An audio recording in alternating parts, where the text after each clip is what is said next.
à la caméra, vous êtes filmé, il fait beau, on entend les oiseaux et vous êtes jeune. C'est que des jeunes que je cherche aujourd'hui. Okay. Que des jeunes parce qu'on ne discute plus avec les jeunes aujourd'hui. Ah ouais, bah ouais. Vous avez remarqué, les animaux sont plus civilisés que nous. Alors moi, la grande question que je pose, jeunes et moins jeunes que je rencontre sur mon chemin, mais c'est plutôt ce que les jeunes croient après la mort. Parce qu'un jour ou l'autre, vous et moi, on va mourir, ça c'est certain. Ouais. Qu'on y croit ou pas, on meurt de toute manière. Il est donné à l'homme de mourir une seule fois. Et après, qu'est-ce qui se passe pour vous? Ah, je sais rien, moi, honnêtement. Je suis pas vraiment de croyance, moi. J'en sais rien. Je verrai. De toute manière, sur un sondage du ministère des Affaires éternelles, sur 10, les 10 hommes ils meurent. Comment? Mais sur 10 hommes, on place 10 hommes devant nous, les 10, un jour ils vont mourir.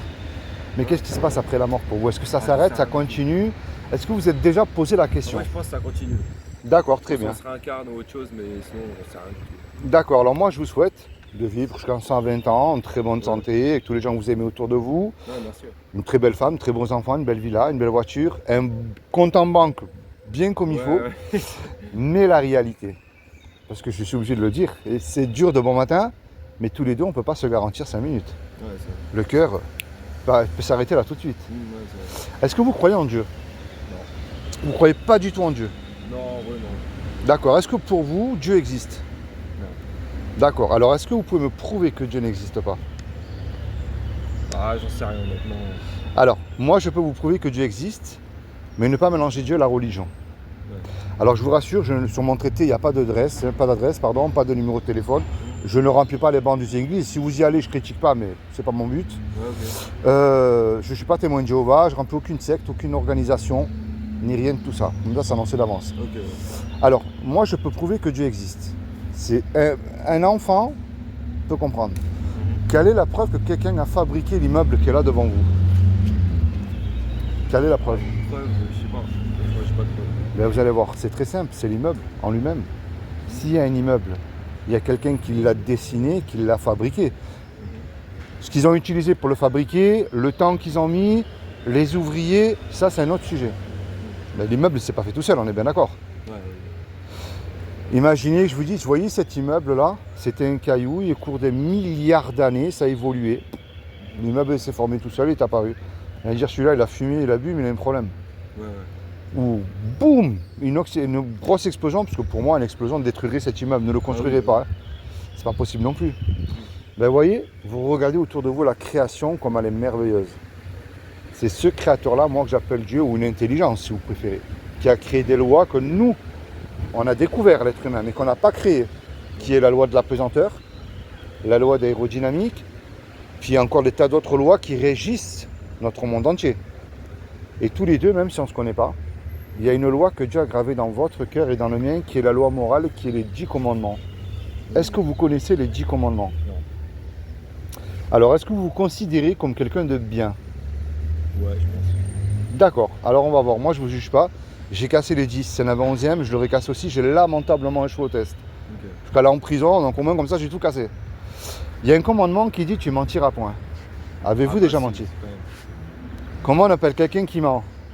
Un menteur? Très bien, moi le premier j'ai déjà menti. Ok. Il y en a un autre qui dit tu ne voleras point. Est-ce que vous avez déjà piqué quelque chose et peu importe la valeur? Dans un magasin? Dans un magasin ou un pote ou je ne sais ouais, pas. Bah oui. Moi aussi. Comment on appelle quelqu'un qui fait ça? Ah, bah, un voleur aussi. Très bien.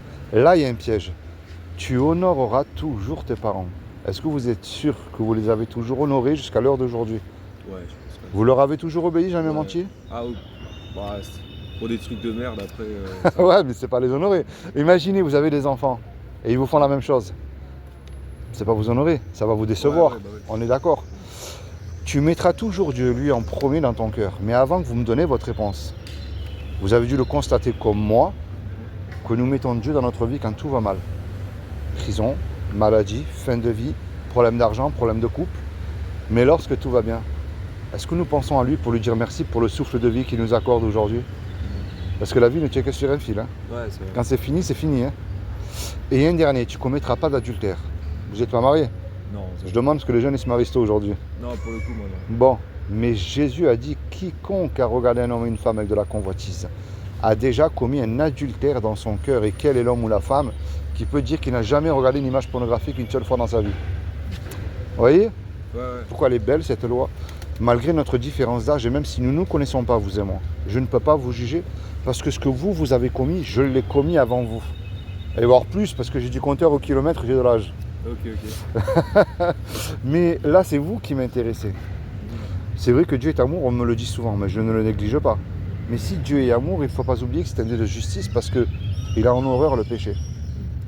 Est-ce que vous êtes coupable ou innocent d'avoir cassé sa loi, que lui-même a gravé dans votre cœur? Parce que si vous mentez, même on va dire, allez, avant de me poser la question, je vais vous le dire à l'avance, on me dit, ouais, mais alors dans ce cas-là, si je mens pour sauver la vie d'une personne, ok, c'est très bien. Mais au fond de vous, vous savez que la conscience vous dit que c'est un mensonge.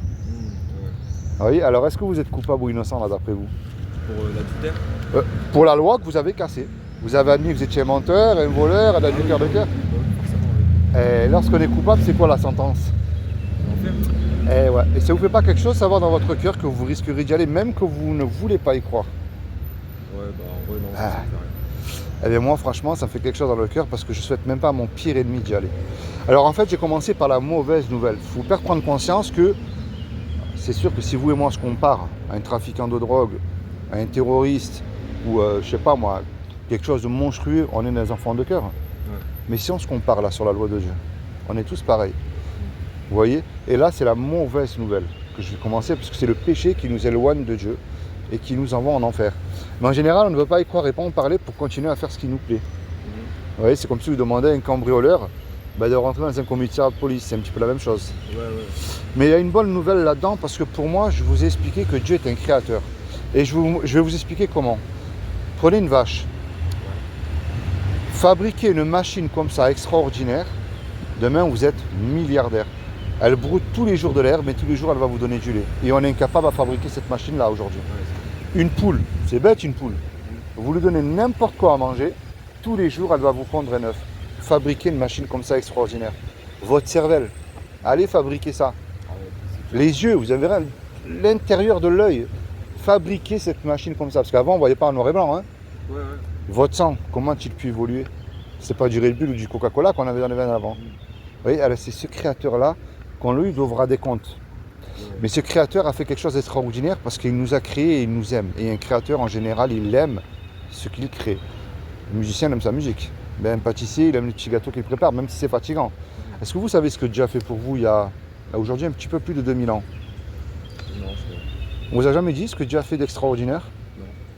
On vous a sûrement parlé du premier homme qui a marché sur la Lune, Oui. mais jamais de Dieu lui-même sur Terre. Non. Ah oui, bah Jésus. Exactement. Je parle du vrai parce que tout le monde a le sien aujourd'hui, d'une dénomination. Je parle de celui de la Bible qui a existé, moi. En fait, Dieu a pris cette forme humaine, il s'est habillé de ce corps justement qui est Jésus le Christ. Et il a dit quiconque, c'est-à-dire vous ou moi ou monsieur ou n'importe qui, croyons que Jésus, le Fils de Dieu, qu'il est ressuscité des morts le 3e jour, aura la vie éternelle à mes côtés. Mais le problème, parce que je rencontre énormément de gens dans les rues, de différentes religions, qui me disent souvent, mais nous, on croit en Jésus. Je ne dis pas qu'il ne faut pas croire, mais le problème, c'est qu'il y en a qui sont plus tendance à croire au diable et aux démons qu'en Dieu. Et c'est vrai qu'ils existent et eux, ils tremblent parce qu'ils connaissent réellement Jésus. Alors le but de ma démarche envers vous, je ne remplis aucun banc d'église, comme je vous ai dit, ni aucun bâtiment dit religieux. Ouais, okay. Vous savez comment les hypocrites, ils sont partout, ils chantent Alléluia dimanche matin, puis ils sont incapables de vous aider lorsque vous demandez de l'aide. Le but de ma démarche, la clé, c'est la repentance. Savez-vous ce que ça veut dire la repentance? Alors la repentance, ça veut dire pas dire rentrer dans un monastère, devenir moine ou fanatique religieux, pas du tout. Si vous connaissez l'histoire de Jésus, ceux qui l'ont mis sur la croix, je connais. c'était les religieux de l'époque. Quand on les voyait extérieurement, on aurait dit que c'était des hommes pieux. Mais à l'intérieur, crucifie-le, vous voyez? Alors la repentance, je prends le mensonge, c'est plus simple. Vous n'avez pas besoin d'avoir un bac plus 12 ou plus 10 pour savoir qu'il ne faut pas mentir. Je dis là, si je mens, ma petite copine, mes parents, mes amis, mes profs, je m'en fous, je vais m'en sortir, personne ne le saura. Mais au fond de votre cœur, vous allez vous dire, mais je serais fou de continuer à faire ça. Parce que le lendemain ne m'appartient pas et je risquerais de finir en enfer. Alors peu importe ce que ça me coûte, je décide de ne pas mentir et de suivre Jésus. Et derrière, je sais qu'il va me bénir parce que j'aurai vraiment suivi ses commandements. Vous voyez, c'est ça la foi chrétienne. C'est pas aller dans une église, allumer un cierge, prier Marie, suivre un pape ou faire des études de théologie, pas du tout. C'est dans votre cœur que vous décidez de le suivre. Imaginez, on fait un braquage. On fait un braco, on prend une calache, on se fait serrer, hein, parce qu'on a loupé le coup. On se fait attraper par la police nous conduit devant le tribunal, on passe devant le magistrat, et le juge dit, vous voyez tous les deux, je vais vous laisser une petite faveur. Vous me donnez tout de suite 15 000 € de caution, ou vous partez tous les deux 20 ans en prison pour le braquage que vous avez commis. On n'a pas l'argent parce qu'on s'est fait serrer, mais qu'on le veut ou pas, tous les deux là, on ne peut pas revenir en arrière et effacer le mal qu'on a fait. Et on ne peut pas se permettre de dire, monsieur le juge, moi sur la vie de ma mère, je ne recommencerai plus, vous êtes bon, miséricordieux, laissez-moi partir. Vous savez comme moi que ça ne marche pas ça. Le juge, qu'est-ce qu'il va nous répondre? Je suis bon, miséricordieux, c'est vrai, mais moi vous me payez la caution, vous partez en prison, je ne veux rien savoir. Et là on se regarde tous les deux dans les yeux, on est perdu, on ne sait plus quoi faire. Mais il rentre un homme qu'on ne connaît pas, et cet homme-là, par amour pour nous, il décide d'aller voir le juge et de payer la caution à notre place de manière à ce que nous soyons libres. Le juge, parce que la caution a été versée, lui il est satisfait, il nous libère. Mais imaginez-vous dans le film là, cet homme qui a payé la caution, et il nous attend tous les deux à la sortie du tribunal, et il vient se présenter devant nous. Qu'est-ce qu'on va lui dire à cet homme-là, sincèrement? Merci. Quelqu'un qui vous fait du bien, en plus d'un merci, vous le lui rendez en bien. Vous n'allez pas aller tourner le dos. Est-ce que vous voyez c'est quoi l'image que je viens de vous donner là? Oui, c'est quoi pour vous cette image? C'est de ne pas retourner sa veste. Pas tout à fait ça. En fait, c'est l'image de ce que Jésus a fait pour vous sur la croix pour vos péchés. C'est-à-dire quand Jésus est mort à la croix, son sang a coulé pour vos péchés. C'est pour ça qu'on l'appelle le Sauveur. Il a pris tous vos péchés, toute votre condamnation. Parce que la loi des 10 commandements, de vos propres forces, de toute manière, vous ne pouvez pas l'accomplir. Ah, sinon, vous serez trop saint. Hein. Dieu vous prend tout de suite. Hein. Vous ne pouvez pas rester là. Hein. C'est pas possible. Mais il a payé tous vos péchés passés, présents, futurs. Et ce qu'il demande aujourd'hui, c'est qu'il frappe lui à la porte de votre cœur et qu'il vous dit, ben viens, suis-moi. Et vous placez votre foi en Jésus-Christ.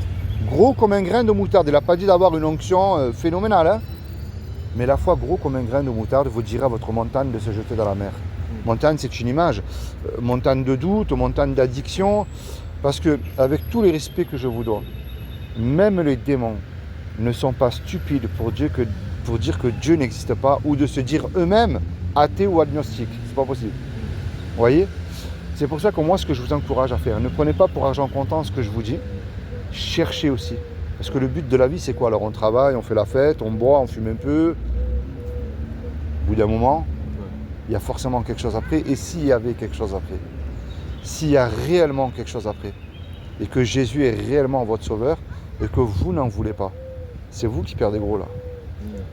Et ouais, il y a une chance sur 1 million, même je crois beaucoup plus, hein, de gagner au loto. Imaginez qu'il y ait une chance, je dis bien une chance sur 1 million, que ce que je vous ai dit est vrai. C'est possible. Ouais. Moi, ce que je vous encourage à faire, c'est de lire la Bible. Est-ce que vous savez pourquoi la Bible et pas le livre du Coran ou le livre des bouddhistes? Est-ce que vous savez pourquoi la Bible? Ah non, je sais pas. La Bible, déjà, c'est un livre historique que vous allez retrouver quand même à travers l'histoire et l'archéologie qui est une science. Vous prenez quand même Abraham, Noé, Moïse, y compris Jésus et les apôtres, vous ne pouvez pas nier qu'ils n'ont pas existé, ces hommes-là. Ils ont bel et bien existé. Mais c'est qu'il n'y a dans aucun livre, et là je vais mettre le point avec un gros R, religieux. Ce sont des prophéties accomplies à la lettre. Oui, c'est pas je crois moi, parce qu'on me dit de croire. Bien sûr, je crois avec foi, mais je crois aussi à des faits qui se sont réellement accomplis. Vous voyez, vous avez la chute de l'Irak de Saddam Hussein qui est prophétisée dans l'Ancien Testament par 2 prophètes, Ésaïe et Jérémie. Il y a encore des tas d'autres prophéties qu'on peut prouver aujourd'hui, le rétablissement d'Israël. Il y a encore d'autres qui s'accomplissent aujourd'hui à une vitesse incroyable. Alors moi, ce que je vais faire, je vais vous donner une Bible en cadeau. Vous n'avez rien à me donner, pas 1 euro, hein, je vous rassure. Ah non, ça ira. C'est gratuit, mais c'est pas une grosse Bible. Hein. Ouais, c'est gratuit. Je sais pas si je vais la lire en fait. Ah ben, peut-être pas tout de suite, mais au moins tu l'auras dans ta chambre. Le jour que tu veux te plonger dedans, tu vas la lire, tu vas dire, mais c'est fou, c'est pour moi ça, ce verset. Puis ton ami, ou je sais pas, qui que ce soit, ça sera autrement. Tu comprends? Et moi, je t'encourage à la garder précieusement et de la lire quand tu voudras la lire. Peut-être pas tout de suite parce que je t'ai vu, peut-être pas dans un mois, mais qui te dit que dans 1 an ou dans 6 mois, tu vas pas te plonger dedans? Ouais, c'est vrai. Eh oui. Allez, je t'en fais cadeau, je te laisse tranquille. C'est comment ton prénom? C'est Tom. Tom, moi c'est Philippe. C'est quoi la chaîne? Alors, ça s'appelle Nice pour Jésus sur YouTube. Alors, ça, c'est pour toi. J'ai mis un petit marque-page dans l'évangile de Jean. Commence à lire dès que tu voudras la lire, dans l'Évangile de Jean. Ok, ok. Ce que tu comprends, ben, tu le mets en pratique. Ce que tu ne comprends pas ne peut pas te juger pour quelque chose que tu n'as pas compris. Alors c'est Nice pour Jésus, hein, comme la ville. Ouais, ouais. Voilà, c'est le petit logo noir et bleu. Ah ouais, ça va. Ouais, ouais. Ah, c'est presque les 50 000 bientôt. Ouais, ben, je fais ça tous les jours, mais c'est Ouais, pas ça pour arrive. des vues et des abonnés. Ouais, je Parce qu'il y en a des fois, ils regardent, il y en a qui regardent plus trop, il y en a que... Mais mon but, c'est plutôt pas de remplir le banc d'une église, mais plutôt le ciel. Ouais, je comprends. C'est un peu plus difficile. Et puis, aujourd'hui, on discute plus trop avec des gens. Mais je pense qu'il y en a que tu devras connaître, parce que Ouais, je mais rencontre... c'est bien de discuter avec les gens comme ça. Ah oui, ben là, avant-hier, là, sur le banc, il y a madame. J'ai discuté avec un jeune... Cet homme non, j'ai discuté avec un jeune musulman qui avait ton âge. Ouais, ok. Mais tu vois, on parle jamais de ça. Ouais, c'est vrai. C'est Ça peut le... être un sacré débat. Ben, le but, c'est moi, c'est pas de sortir vainqueur, même d'un débat, hein, c'est pas le but. Ouais. C'est, je me dis, voilà, l'être humain, il a deux oreilles. Si ça rentre entre les deux oreilles, ben, gloire à Dieu. Si ça ressort de l'autre oreille, on ne pourra pas dire devant Dieu, j'ai pas entendu. Hein. Ouais, je comprends. Tu comprends? Ouais. Bon, c'est comment tu m'as dit? C'est Tom. Tom, moi c'est Philippe, sois béni, toi et ta famille. J'espère que, qu'un jour tu liras la Bible. Ouais, ouais, bah, c'est peut-être pas bientôt là, mais. Tu sais ce que je t'encourage à faire? Ouais. Il y a la Bible en un an. C'est-à-dire tu lis un chapitre, par exemple le soir avant de t'endormir. Un chapitre, c'est pas... Regarde, C'est pas long, ouais. tu regardes sur... Ouais, ça doit être... allez, un chapitre, on va dire, ça doit être ça à peu près. Ah En ouais, max. bah ça va, ouais. Bon, sois béni. Et merci. Ciao, ciao. Et quand tu l'auras lu, n'hésite pas à me laisser un commentaire. Merci.